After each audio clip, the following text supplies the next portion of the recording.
Baby steps lang ako. Baby steps. Bounce and turn! Bounce and turn! Kaya ba ba? Ano ba itong pinasok ko? Andre, parang nakagilid ka.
This is how we party.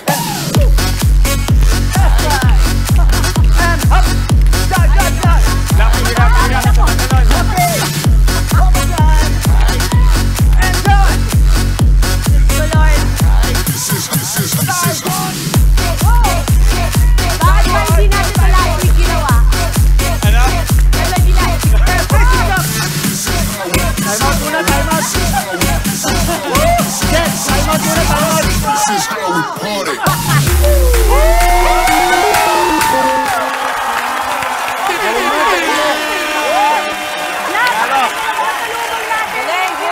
Ewan ko na lang kung hindi kayo pinagpawisan dun, ha?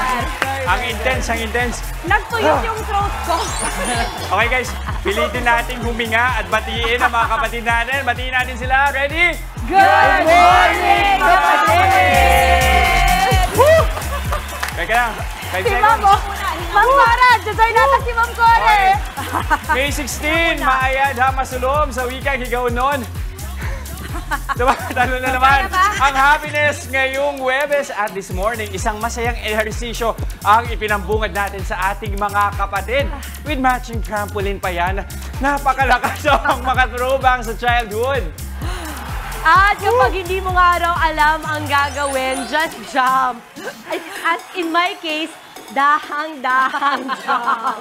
Pa-princess lang, pa-princess lang. Pang-princess lang yung jump natin today. Alam mo yun, hindi mo na namamalayan, natatanggal na ang stress mo, nadadagdagan pa ang happiness. Pero yung totoo, mas na-stress ako kasi parang anytime mahuhulog si Andre. Ba't Good job. Ba't ba ako sinama dito? Grabe, Andre, no? Pero alam mo, totoo yan, Mama Dips. And speaking of masaya, extra happy ang ating umaga, lalong-lalo na siya! Dahil eto na! Makakabakating pa natin ang isa sa mga bagong mukha ng pagbabalita ng News 5. Everybody, please welcome Andre Felix and the napinagod natin at a well-known number. Alam nyo kasi, maraming salamat. Thank you, Mama Dibs, Mama Maui. Buti naman kasama ako. Kuya Jess, thank you. Wow, Kuya! Kuya Jess! Hindi, kasi naiingit lang ako. Sabi ko, bakit si Ruth lang lagi? Nakaupo lang ako sa isang sulok, malungkot ako. Buti naman naimbitahan niyo ako. Ang aga-aga mo. Wait lang, ha? Be careful what you wish for. Ang opening mo, trampoline agad. Thank you, ha? Hindi, pero ito yung Dimps eh. First day niya dito, walang kape. Ano, kape? Walang kape. Hindi ako tumatanggap ng Ngayon, kape. kailangan natin energy drink. Sige, mamaya. Sige, pakapehin natin silang lahat. Yeah! Pero maraming salamat, Maui. Ibang klase talaga itong exercise. inspire. Ako nga, ganadong-ganado ako. At napagod. Napagod. Pati syempre, kaya kong ilabas yung energy ko. Gaya si Ruth, tingnan nyo. Matagal ko nga tinago yun eh. Pero syempre, alam ko mas energetic ka sa akin, Andre. Kaya nandito ka. Kaya very happy kami na kasama ka namin ngayon. At very energetic agad, very high energy, very infectious, nakakahawa itong ating opening dance number. Kaya naman ang ating mga bisita ay in-exercise tayo agad, wala pa nga tayong stretching eh. Talagang kakaiba itong tinuro sa atin ngayong umaga. Kaya mamaya pa ay dadagdagan natin ang ating i-up natin ang ating activities for fun. I-up natin ang ating activities for Ang cute pala fun. pag yung mga news anchor naglalaglagan, no? Paano yan? Damay-damay. Manunood na lang ako. Ito ay pambihirang studio na nagtuturo ng iba't ibang activities, fun, health, and creativity. Kabilang dyan nga itong kanilang jumping o bounce classes. At para mas ibida pa yan sa atin, kasama natin si Didi Dolan-Dolan at Ricardo de los Reyes ng studio. Good morning. Good morning mga kapatid. Sir, oh my gosh, kita naman natin opening pa lang and napakasaya na. Talaga yung mga puso natin ay lumulundag din. Can you please tell us more about your jump classes? So guys, you can go to Makati, nag-iisa lang yun sa podium Sa studio Okay, so we have ito, may address kami rito. Ayan. So pakising na lang po yan. Nababasa. Ayan, nababasa. Papakita natin yan. Okay, ayan, zoom na lang natin here. Ayan. Pero sir, can you tell us naman. how did you get started, sir, with this kind of idea na trampoline? And ano yung benefits ng pagka-trampoline? So guys, maraming benefits to. Ang isang magandang benefits with bonding with your family, mother, father, and daughter, and si Bunso. You can join us here. So magandang bonding, hindi lang puro kain.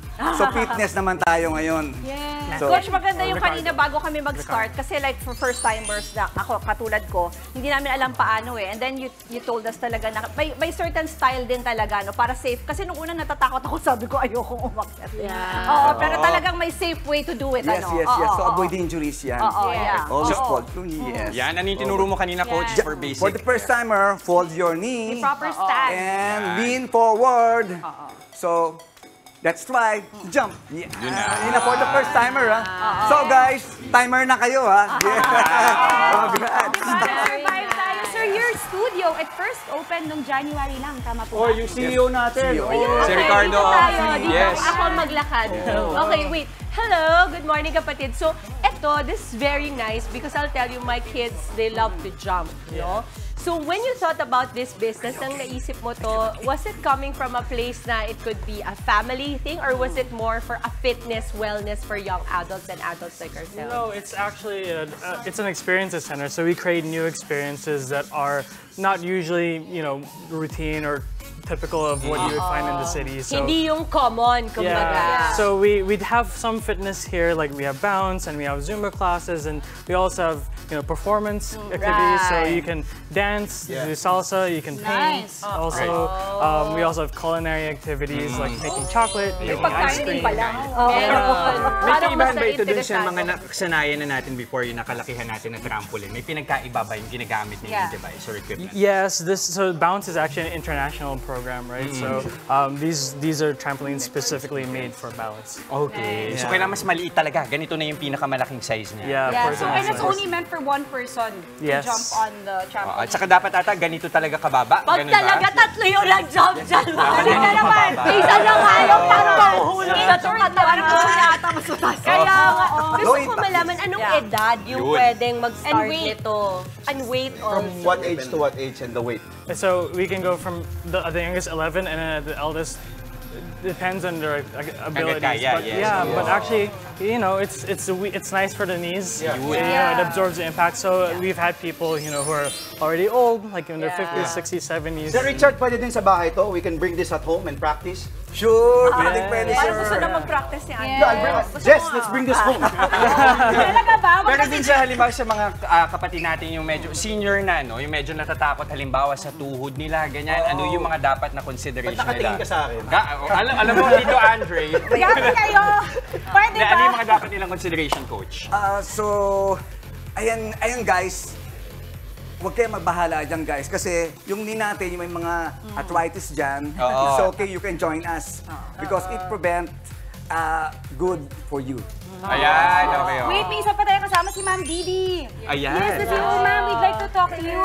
Ma'am, tell us more. Ano ba yung tingin mo yung why people enjoy doing the trampoline exercises? Kasi ako napansin ko po kanina, ang maganda sa kanya is you're just, hindi ka nakastay the whole time. You're actually constantly bouncing. So yung heart rate mo is always pop, di ba? What else are the reasons you think why people would love So, it's this a activity? very low impact activity. So, what it means, para kang tumatakbo, pero actually, yung instead of yung the ground and your knees absorbing the force, yung trampoline acts as a shock absorber. So, actually, what happens is you get a lot of blood flowing in your body, and then you release a lot of endorphins in your brain. Kaya masaya tayong lahat. Yes! Ako tumatakbo ako eh. Tama ko naintindihan ko yung sakit sa tuhod. Yes. High impact. Pero yung calories, kasi doon sa Yun. mga, dahil ako pag tumatakbo, di ba, pag Totoo. nag-gym, yung ilan ba yung nababawas sa timbang, gano'n ka-intense, yung pinaka-intense na nawawala How much yung calories? Calories. Actually, according to coach, so like yung mga nakita natin kanina, no, pwede na mag-jump ka na konti lang yung i-bounce mo. Pwede din na, like si coach, talagang he's really Intense. jumping. Like, high knees talaga. Yes. So sabi na 400 to 1,000 calories. Gano'ng kataas? 400 to 1,000 calories. Wow, for super bouncing. taas. How many And minutes?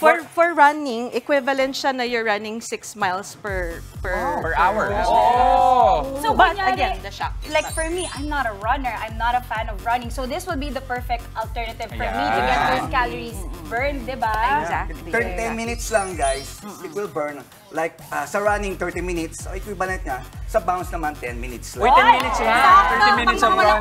Parang Oh. parang kanina, no, nung sumabak tayo agad kasi galing kami sa news ka, sabi ko wala pa tayong stretching pero parang okay na yung feeling mo na parang talagang nag-move ka na, parang na-exercise ka na ng starter mo ng araw na ito sa umaga. Saka don't worry, guys. Low impact to. Pero intense. And then, 300 pounds, kaya niya. Perfect. Speaking of low impact, does that mean, kunyari, kung meron ka mang knee problem, pwede ka pa rin dito? Yes, actually, that's the best ano nga kasi. Alternative talaga. Yun, if you run, go ahead, run for fitness. Pero if you have knee problems or balance issues, then this can help. Very low impact sa It knees. improves joint fracture. Siguro aside from this one, tell us more about yung talagang experience center kasi kayo no? Why is it called experience center? Ano pa yung iba? Yeah, so we're called an experience center because we provide a lot of different experience, mga kaibang experiences. So, nasabi ni Mati kanina, meron kaming mga fitness activities like bounce and Zumba and high-intensity interval training.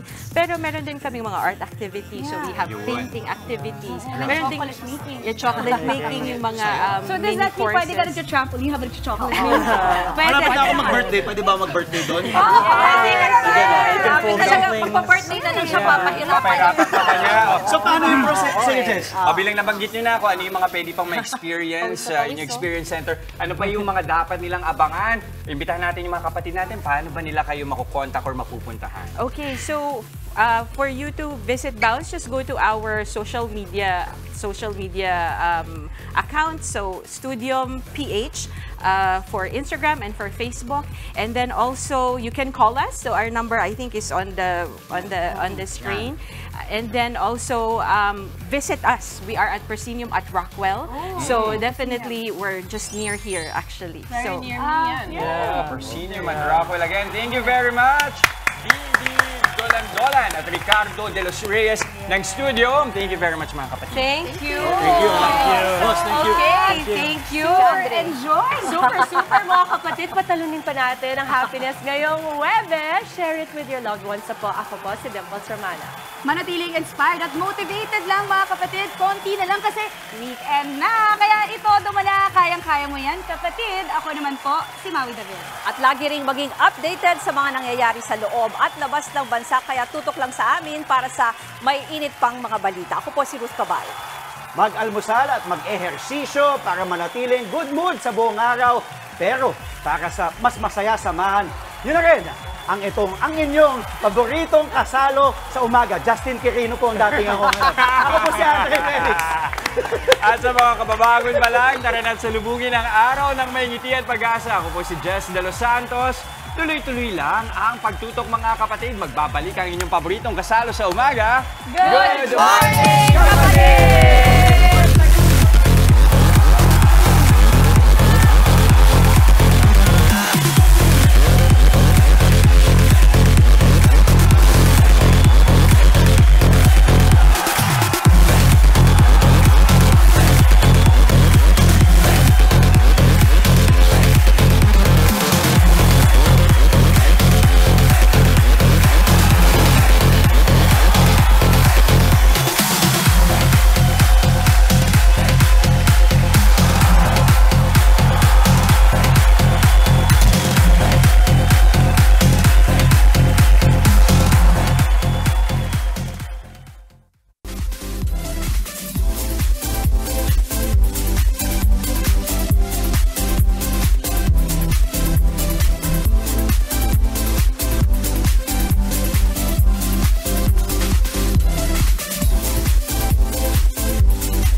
Nagbabalik po ang Good Morning Kapatid sa pagpapatuloy po ng aking house tour sa pad ng R&B singer and songwriter na si Chris Lawrence.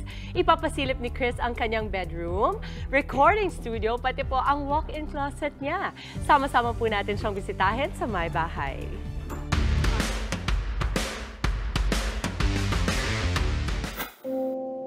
Reflection ng personality ni Chris Lawrence ang kanyang may bahay.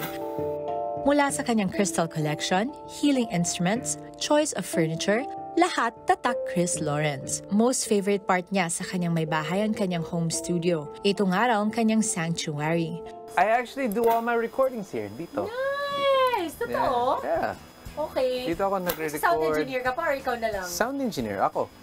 What? Yeah, I do it by myself.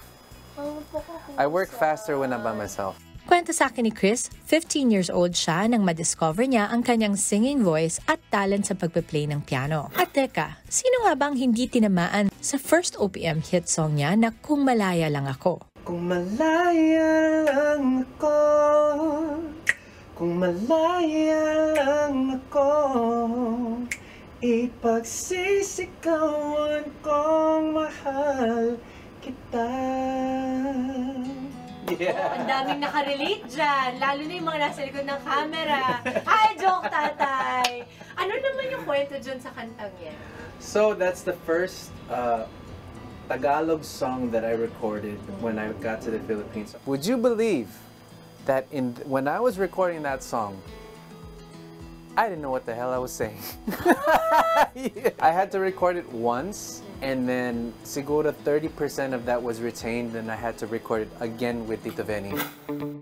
Kapansin-pansin naman ang mga salamin pag-akyat ng second floor. I have a lot of mirrors because it makes the space, it gives the illusion to make the space bigger. So that's why binalot ko dito. Kasi before it was just like a concrete wall. So when we put the mirrors, it just really opened up the space.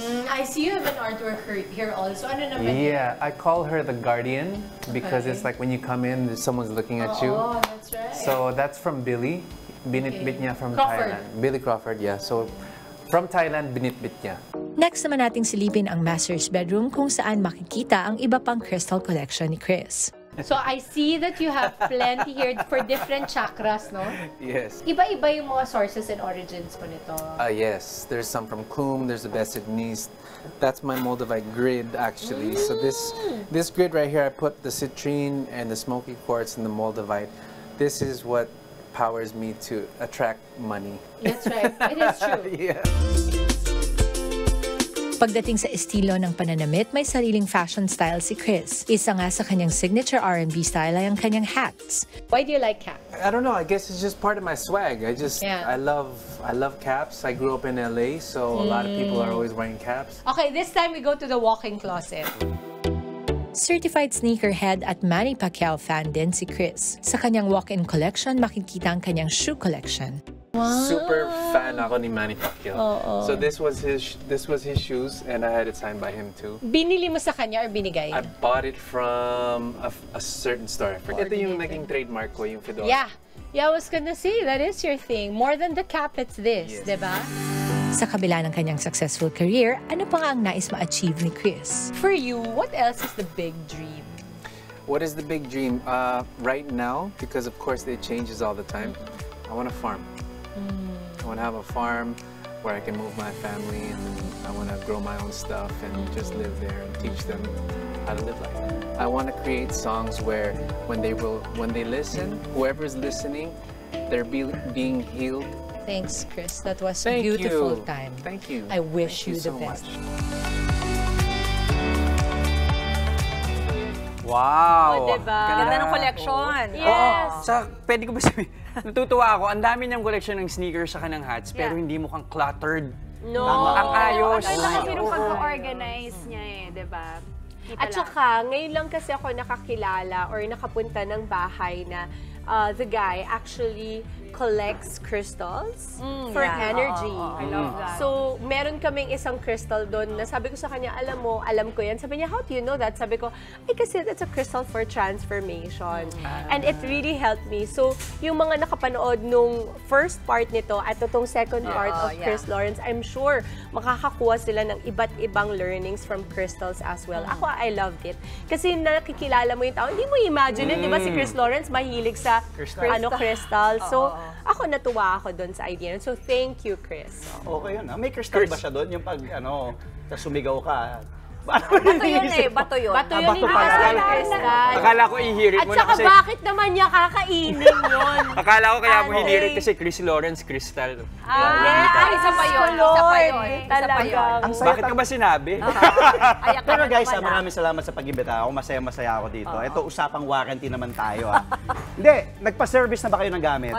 Pero, mas lalo pang nasira. Ang mas malala pa, mga kapatid, hindi nasakop ng warranty. Ang dinulot nga ay perwisyo imbis na magandang serbisyo. Yan ang isyong tatalakayin ni Attorney Buko sa Legal Bato.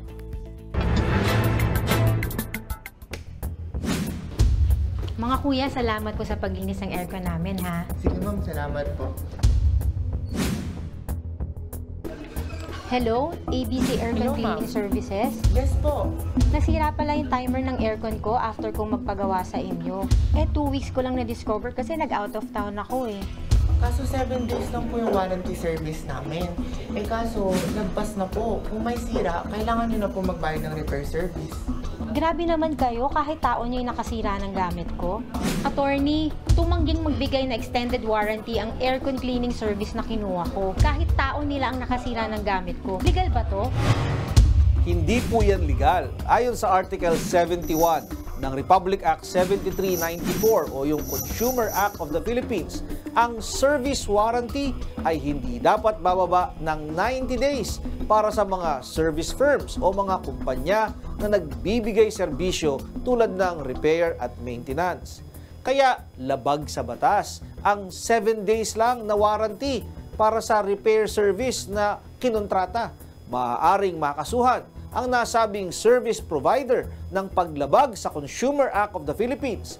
Ito ay may parusa na multa na hanggang 5,000 piso o pagkakulong ng 1 taon hanggang 5 taon ayon sa hatol ng hukuman. Attorney, nag-avail ako ng home cleaning services. Kaso hindi nalinis ng maayos ang gamit namin. Nag-iwan ako ng bad reviews sa kanilang social media page at nag-post din ng karanasan ko sa Facebook na may kasamang picture at video ng ebidensya. Nag-reach out ang may-ari ng cleaning services sa akin. Kung hindi ko raw tatanggalin ng post ay kakasuhan nila ako. Legal ba to?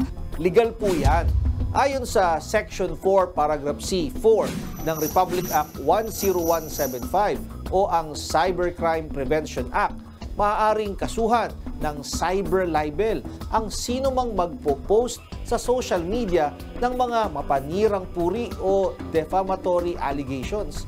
Kahit pa totoo ang kanyang saloobin na inihayag sa kanyang post. Truth is not a defense in cyber libel. Kahit totoo na ang kanyang sinasabi palpak ang kanilang serbisyo, hindi tama na ikalat mo ito sa social media upang siraan sila sa iba. Ito ang tinatawag na malis o malisya na siyang motibo sa pagpo-post mo ng mapanirang puri na pahayag. Maaari mo namang kasuhan sila sa korte o sa Department of Trade and Industry kung talagang palpak ang kanilang serbisyo pero nabag sa batas na siraan mo sila sa social media. Kung kayo po ay may nais ikonsulta sa inyong lingkod, i-follow lang ang Facebook page ng Good Morning Kapatid. Mangyaring i-private message po ninyo sa akin ang inyong mga katanungan. Maraming salamat. Salimuot pala yung issue na yun. Ano ba, parang ba iniisip mo kapag meron kang service na kinuha or kahit produkto, tapos mag-leave ka ng comment online, na akala mo, okay lang yun. Magpo-post ako ng experience ko yun, yung karanasan ko. Hindi pala dapat basta-basta siguro pinopost. depende kung saan mo, kunwari, when we buy online, di ba, ako magbasa ng reviews online, di ba, yung mga damit, yung mga ibang products. Kaya siguro kung dun sa site mismo. Sa site mismo or dun sa store nila. Dun ka mag-comment, mag-leave ka ng review. Kasi minsan man may mga store na nag-a-allow. Meron sila sa platform nila na pwede ka mag-leave ng comments dito. Doon na lang muna siguro. Pero protection din naman kasi yun minsan sa talagang naninira lang. Malay mo competitor pala yun. Sabi nga ni Atty. Buko, baka yung malice, yun yung question yun. Kasi parang syempre, yung ano yung intention mo, ano yung objective mo. Gusto mo manira, gusto mong makatulong sa ibang buyers. Pero just the same, let's also be wary and careful because minsan the positive comments are also paid. So you have to be careful. Magandang point yun. Other side, medyo you have to really be ikaw na mismo kumbaga. Tama. Matyaga ka ba pag pati yung pictures minsan pag mabibili ka ng damit online, visual lang ako. Mas inuna ko yung reviews na may pictures. Diba? Yeah, yun ako. I really check the visuals more. Marami akong natututunan sa inyo. Wow! Alam nyo, mga kapatid, if NT siya yung pro shopper dito, dapat ikaw yung marami ang magmamali. Kaya ayoko na lang mag-talk. Dili na lang ako kasi makikita yung pagka-shopaholic natin. Pero more than anything, ito talaga kina-excite ko today kasi tuwing bumabalik sila dito, na-happy ang heart ko at nang marami pa nilang mga fandom. Shoutout sa kanilang fandom, syempre dahil ang isa sa pinaka-kinakikiligang love team ngayon, magbabalik para muling makipagkulitan sa atin, sina Katie Estrada at Alexa Ilacan, or Katie Let's Live! At para bigyan naman tayo ng pampag-good mood na umaga, may paharana sa atin ang The Voice Teens Champ na si Seidel. Abangan siya mamaya live na live. At sabi ni Doc, kwento ng isang ina na malusog ang pangangatawan pero biglang tinamaan ng cancer, tunghayan. Kaya wag po kayong aalis, magbabalik pa ang inyong fave morning kasalo, ang Good Morning Kapatid!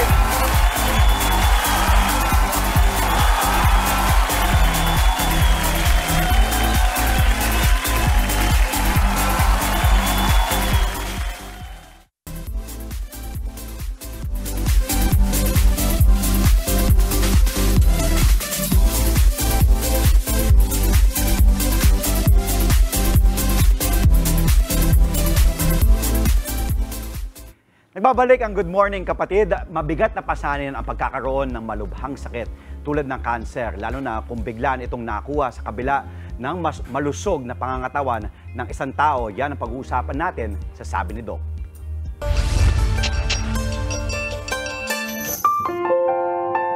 Nakapanlulumo ang madiagnose ng isang malubhang karamdaman. Pero may mas bibigat pa pala rito ang magkaroon ng sakit na hindi matukoy ang pinagmulan at walang malinaw na gamutan. Yan ang naranasan ng stage 4 cancer patient na si Nanay Gloria. Dumaranas si Nanay Gloria ng carcinoma of unknown primary o yung COP na isang hindi pangkaraniwang uri ng cancer. Nangyayari ito kapag nagmetastasize na o kumalat na sa ibang bahagi ng katawan ng cancer cells pero hindi matunton ang pinagmulan nito. Mula nung magkaisip ako hanggang nagpamilya, hindi talaga ako sakitin. Kaya yung overwork talaga ako. Trabaho, pagtitinda, luluto. Hanggang sa magkapamilya nitong mga anak ko ngayon lang. Ayon kay Nanay Gloria, nagsimula lamang ang kanyang sakit sa simpleng sintomas na hindi niya binigyang pansin noon. Dati talaga, 1989, may nakita dito yung doktor. Kasi gusto kong mag-pills. 2 pa lang yung baby ko. May bukol daw. Pero, hindi ko yun pinansin. Kasi kailangan daw magpa-ultrasound sa kahirapan ng buhay. Tapos ang lakas ko naman, wala naman ako nararamdaman. binaliwala ko yun.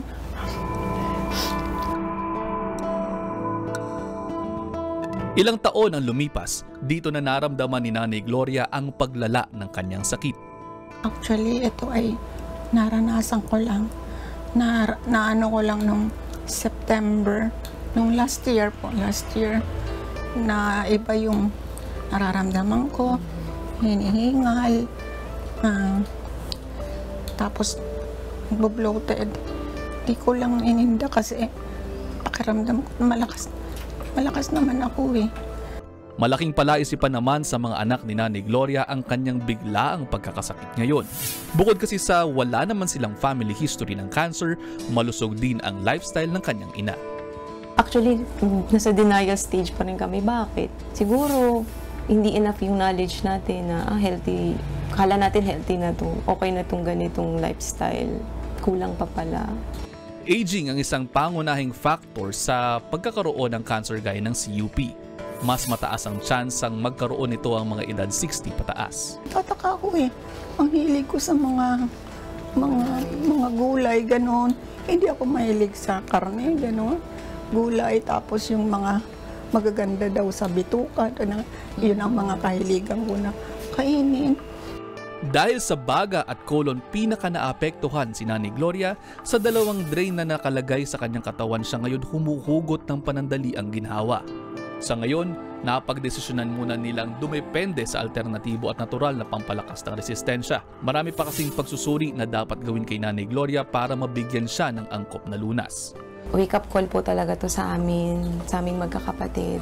Na kahit ang hirap kainin, puro ganito lang, bland diet, puro gulay, puro prutas, less ang meat, or as much as possible, kung ano lang yung protein na kailangan mo, yun lang ang kainin mo.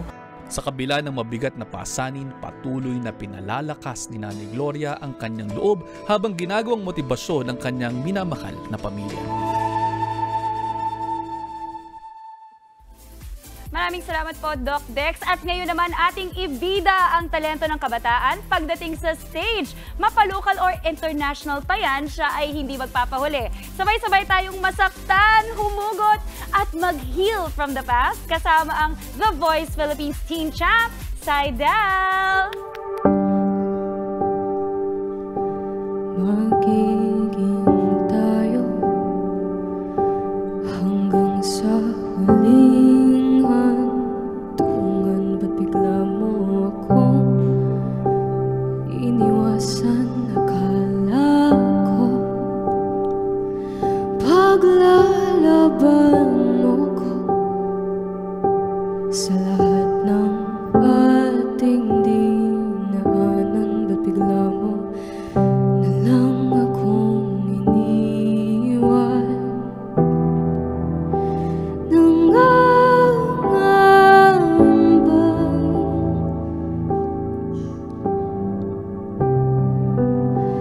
Makita ka, paano maghawala sa'yo? Binitawan mo ng gusto ang puso ko. Paano sa'yo, iniwan mo lang ng gusto ang puso ko. Sa bawat minutong lumilipas, ikaw pa rin ang laging hanap maniwala sa mga sinasabi-sabi. May dinaan na lang sa hangin. Ba't sa libong tao tayong biglang gumuho?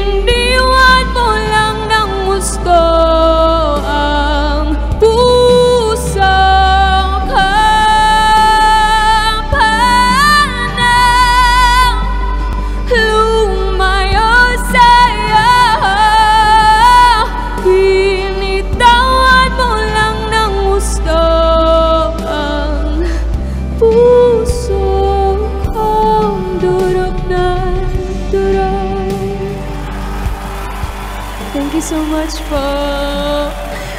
Thank you, thank you, thank you, thank you. Mga kapatid, Seidel! Good morning, kapatid. Hindi lang pala magandang boses mo, ang ganda mo rin. Thank you so In much. fact, ang ganda rin ng pangalan niya. Seidel. Ano ba ibig sabihin ng Seidel? It's actually a combination between my mother and my grandmother's name. Seidel is Presi. Hi, Mama. And the Del is Delia, which is my lola. Nice. Okay. Bakit naman durog na durog? Bakit nga ba? Actually po, I just made this song because of my brother. We were just casually hanging around sa bahay, and then we have this family guitar, and then he kind of suggested for me to make a song, and then ayun po, to make the long story short, nabuo ko po yung kanta, and this song is kind of dedicated to him at the same time kasi at that time din po he was durog na durog. So more of him sa kanya. Yes, he was broken hearted. Is he better now? Yeah, he's happy. Time heals. Seidel, how old are you? I am 20. 20! Wow! Parang, Ganda niyo. nung sumali ka sa Voice Teens, ilang taon ka nun? I was 17 at that time. 17. So in the 3 years, ano yung nagbago kay Seidel? Mas lumalim ba? Like kasing lalim nung kanta mo ngayon? Seidel is still progressing. She's still learning in life, and at the same time receiving a lot of blessings from God. So, Yung ganda ng vibe niya. Thank you so much. Thank you so much. Thank you. Also her vibe, yung boses her niya aura. talaga, her aura Pero yung, when you're asked. Seidel, yung mga songs mo, like ito parang super emo, ganyan, di ba? Tapos, ano yung talagang overall na gusto mong style? Kasi nung 11 years old ka ba yun, parang may kinover ka na song ni Celine Dion. Yeah, yung Power of Love. Yes po. I covered The Power of Love when I was 11 years old, 2014. And now that I'm getting older, I'm already in my mature age. Like parang I also wanted to be in the same field with my peers, like ka-same age ko. And at the same time, I just don't want to share heartbreaking songs from everyone. Kasi actually po, this song is not just a heartbreak for a relationship, but it could also be a heartbreak to a lost loved one. Kasi whenever we think about happy moments po, diba, without those people around us na wala na po sa atin kasi sumakabilang buhay na, whenever we think about those happy moments, parang nadudurog na lang tayo kasi we don't have the chance to be with them anymore. So parang that's also the message behind Durog na Durog. But so is it more of ballads talaga yon, or can we expect parang faster or mas ano? Yes, I am actually exploring the genre of music. As much as possible, I try to listen to different kinds of music, like mga old songs, new songs, kasi I also wanted to apply it in my music. 20 years old ka palang bata. Pag pinakinggan yung kanta, ginawa mo kasama mo ngayong kapatid mo. Parang daming hugot nitong bata. Parang daming pinagdadaanan. Dahil kung kami ni Jess nagsulat ng kanta. Huwag mo na akong idamay. Kasi wala akong masusulat. Kaya pala hindi ka nagsusulat. Huwag na lang. Huwag na lang. Ang punto ko sa tanong ko ay... meron pala! Hindi. Moving forward, ano yung mga aasahan ng mga fans mo pa? Anong klase? Dahil basing at a young age, the songs that you will continue to write moving forward. That's actually interesting because I haven't found that voice yet. I haven't found that tune yet. So as much as possible, yun nga po, I'm exploring. But yeah, I wanted to achieve an upbeat music para mas ma-enjoy din naman ng mga tao, And not your just age din, not just my age, but also the elders. So Pero ang maganda dun sa hindi pa niya nahanap yung boses niya, ibig sabihin, ang lawak nung pintuan para mag-explore ka at hanapin. Alam mo, just ang pinaka nagustuhan ko kay Seidel, kasi first time ko siyang makilala, is that nagustuhan ko na I think yung gift mo at power mo, Seidel, is not even where she wants to go or where she's gonna go. It's really, you know how to honor the time that you are in. Ang ganda, because a lot of us live in the past, live in the future where we want to go. But Seidel is just honoring where you are, and that is power. Kasi not a lot of people can honor the time where they are. And when you say, because right now I'm exploring and I don't have that voice yet. That means she's aware. She is aware. And anybody na self-aware has great power. So congratulations so on that. Sidel, gawa mo na ng kanta yung Thank you, sinabi Mama. niya. Pwede na, pwede na. Pati kung may gusto kong tanong na payo, hingi ka kay Mama Dims, text mo lang. Actually, I saw you po sa isang, I think it was Ate Julia Montez's movie premiere. Nag-ask po ako ng picture sa'yo. You couldn't remember because we were so many fans.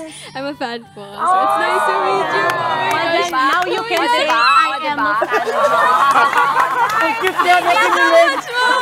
Now you can say, oh my God!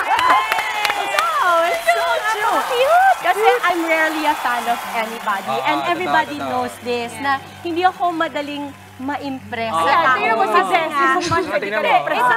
Kasi hindi ako madaling masilaw sa kung nasaan yung tao. But really, I'm so impressed at how at a very young age, champion siya ng The Voice Philippines. And yet, you see no air. Sobrang Beautiful humble. to watch. Beautiful. Tuloy mo lang. For you, great things. Excited. Saan ka namin pwedeng abangan, Sidel? Yes, I am. I just wanted to promote my song, Durog na Durog. It's now out in all musical streaming platforms po. And please make sure to listen to all of my songs. And please follow me on my social media, Facebook and YouTube, Sidel Gabotero, TikTok and Instagram, Sidel.Gabotero. And thank you so much po. Maraming salamat po for having me. I also wanted to say hi to my Gabotero family and my Alviar family, and of course to my uncle and auntie who are in United States, Nanay Jover, Nanay Korkor and Tatay Jover, and of course to my uncle in Dubai. Hi, Uncle Jumbo. Nice to see you. And to my fans. Hello, everyone. Maraming salamat, Sidel. Thank you so much. Sidel! Ang ating mga viewers makikinig na talaga ng mga songs ni Sidel. At bago din nyo pakinggan yan, pakinggan nyo rin yung susunod na ating balitaan. Dahil mamaya sa Frontline sa Umaga Express, mahigit 4,000 bagong trabaho bubuksan ng DSWD para tumulong sa pinatutupad na Pantawid Pamilya Program o 4Ps. Namumuong La Nina makakaapekto raw sa pagpasok ng tag-ulan ayon sa Pag-asa. At Indonesian singer na si Nicky magbabalik Manila para sa kanyang Buzzworld Tour.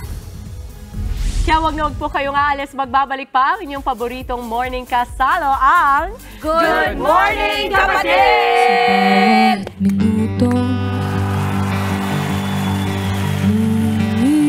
lumilipas, ikaw pa rin ang lagi. Hanap maniwala.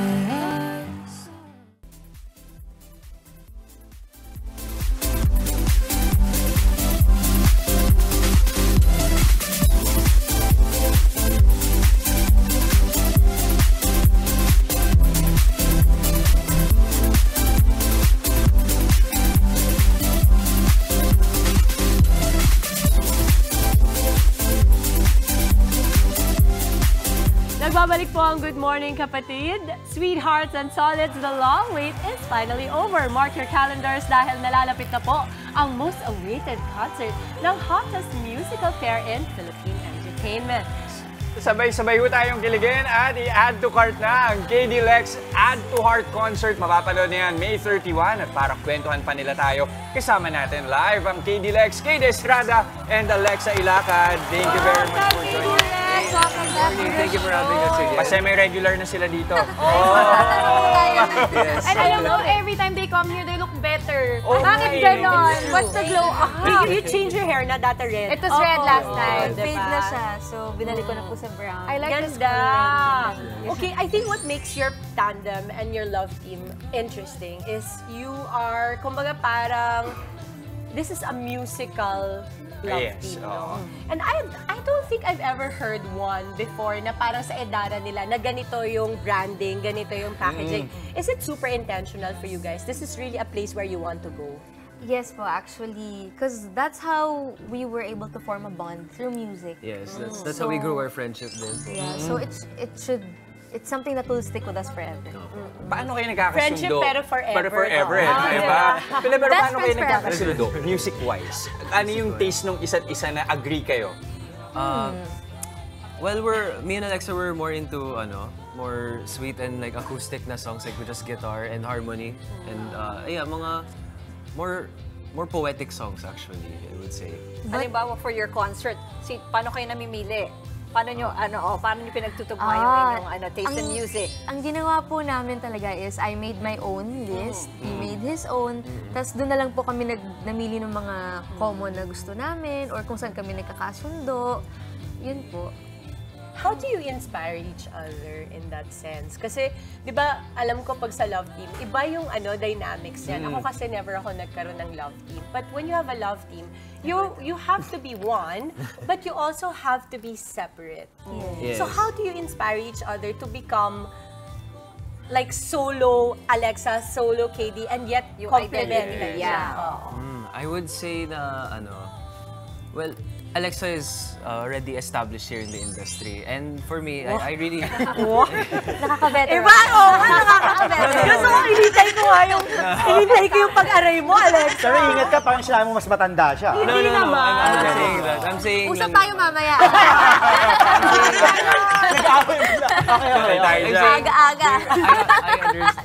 I understand that there are people who know Alexa more than me, and I support her for that. Like whatever solo project or whatever she does, currently or in the future, I support her with that. Whether it be with me or whether it be in another feeling. Bumawi po, para sa akin naman po, he inspires me in a way na he keeps me on my toes all the time. So, I'm the type of person kasi that I always want to improve. So, it's also different when you're working with someone every day. Hindi lang yung sarili mo yung iniisip mo, kundi yung paano kayo mag-grow together, paano niyo mapapaganda yung work na ginagawa ninyo. So, yeah, he inspires me in that way na I'm always thinking of how we can both evolve, how we can both improve. Maganda. KD and Alexa, I have a question. Kasi we know that you've done the acting like last time, yung Pira-Pirasong Paraiso. And then now, I'm sure you're doing a lot of musical stuff. You're practicing, you're singing, your duets. Magkaibang KD Alexa ba yung pag umaarte, magkatrabaho, tapos ibang KD Alexa ba yung pag musically, speaking? Ikaw, And do you prefer each other through the acting or through the Okay, singing? That's a hard question. Well, acting is completely different because I think in acting, there's more of a focus of internally, I would say, rather than jiving together. But I think I prefer the music side with me and Alexa because that's when we can really collaborate. We can really collaborate because when you're acting, like she has her own thoughts and you have your own internal monologue and stuff. But when you're just singing together, you're both reaching the same goal. Ganda. Ikaw, Alexa? Para naman po sa akin, I think as a team, I also prefer us sa music side. Siguro po kasi kagaya ng sabi nga ni KD, I've been acting for such a long time. So, I feel like medyo I have the upper hand a bit sa pag-acting. But when it comes to music, pantay na pantay lang kami. Or mas angat pa si KD because he is really a musician. So mas veteran siya doon. Pero alam niyo, hindi naman nila kailangan mamili. Napagsasabay nila yun eh. Kasi nag-stage play sila, nag-musical theater sila. So, and really, I have to say, effective kayo sa walang Thank you po. May tanong ako. Kasi yung mga KD Lex fans, talagang sinusuportahan kayo, alam na yung saan makikita yung KD Lex. Dito sa Add to Heart na concert ninyo, ano yung hindi pa nila makikita na, without giving away much, patikim lang po. Yung dapat nilang abangan? Tough question. Para po sa akin, kasi I don't think they've ever seen us perform in a stage that is solely ours. So, I'm sure that's going to be a very different experience for them. For it to be our own show, our own production, and very hands-on po kami dito. Sobra. So, we really want the show to be something like a gift to them. Yeah. It's So, a dedication. It's more of us as serious performers. Nice. Bitinin muna natin. Pag-usapan pa natin yan mamaya kung ano pa mga dapat nating abangan sa kanilang concert, mga kapatid. Kaya Huwag kayong tutuloy alis. pa natin ang ating kulitan kasama ang KD Lex. Ang iba pa nilang updates sa karera at sa life, ibabahagi pa nila sa atin mamaya. Tuloy-tuloy lang ang happiness ngayong umaga dito pa rin sa inyong Happy Morning Kasalo. Good morning, kapatid!